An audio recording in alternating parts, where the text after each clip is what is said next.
There were problems being gathered and solved. The group know the root of the problem to be able to solve the problem. First, the group went to a hotel and asked if they can make the hotel system. Unfortunately, the hotel staff refused to accept their offer. Secondly, they went to Don Juan de la Cruz Central Elementary School, but unluckily, that was their class time, so they were not able to go inside.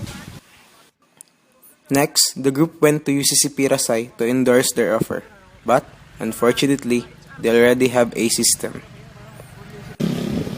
And so to end that day of looking for possible clients, the group went to the Lubugan Barangay Hall.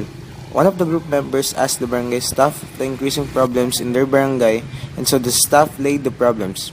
The group went home right after thinking that they will go back to the barangay to gather information and find ways to solve their problems and to start making the system hopefully. Days later, the group went back to the barangay hall to gather information they need to enable them to start their study. The senior and the junior programmer then reviewed their past programming subjects and decided as to the programming language they will use, and in the end, they chose PHP. 4 weeks later, the group went back to Lubugan Barangay Hall and presented 50% of their work. They informed the secretary that the system is not yet ready. We assure they will be informed if the system is ready to be deployed. After all the trial and error, developing the system and improving the interface, the system is ready.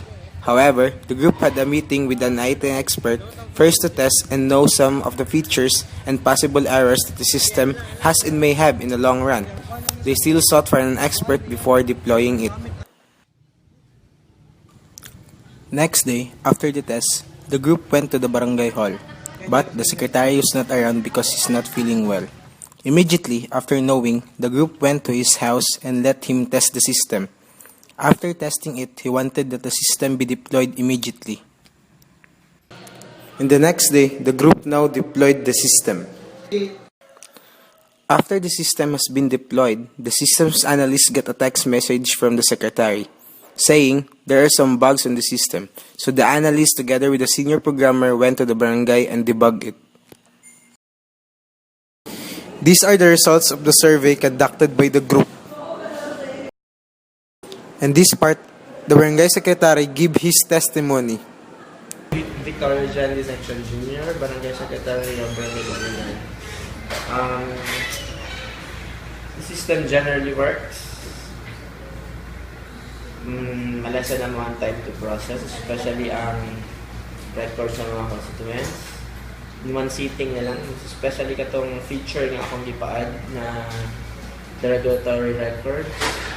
Hindi namin mamukay logbook, pan-checking sa pangalan, entry lang sa family name, makita na mo kung nabay record wala ang mga constituent. The request of mga certificates. It's one requirement mang God. Releasing certificates, dapat wala di siya record. Yung nga siya record, di siya may issue siya ang request.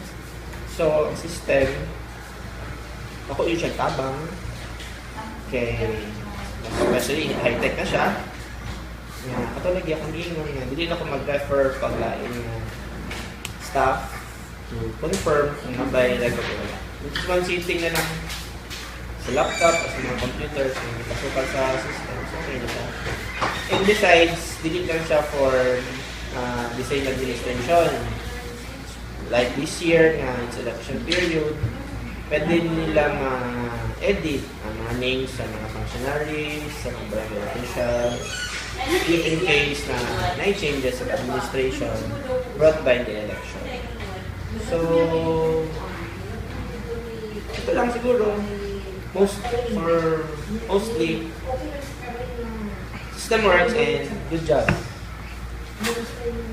These are the limitations of the system. First, the equipment where the system was mounted only has limited storage.